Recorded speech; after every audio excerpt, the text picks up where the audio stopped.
Patjetër, ndoshta me qënë se e nise të analizojmë pak dhe këtë, Polonia është një kundërshtar më i vështirë se sa Ukraina ose Suedia nëse na bie të përballemi pra që ta kalojmë të sfidë? Nila, në qoftë se do të fitosh, unë besoj që duhet llogaritur grupi aktual që ne kemi në përbërje. Nuk duhet llogaritur kundërshtari. Kundërshtari sa do i fort mund të jetë në letër apo sa do i dobët mund të jetë në letër, unë do marr aktorët dhe lojtarët që kam në përbërje dhe të marr maksimumin atyre. Për hir të vërtetës, unë besoj që një pjesë e mirë e lojtarëve po marrin maksimumin e ekipet përkatëse, pavarësisht se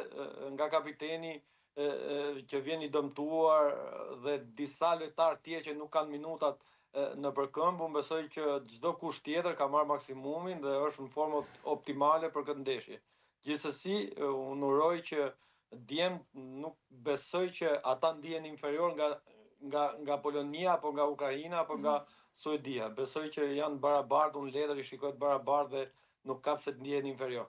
Shumë mirë, por Polonia mos harrojmë Patushi që nuk është e njëjta me atë që jemi përballur në sfidën e fundit, pra e ka tejkaluar tashmë edhe krizën, kështu që si e vlerësoni nivelin e dy kombëtarëve, sa e vështirë ose e lehtë do të jetë, pra duke marrë parasysh fiks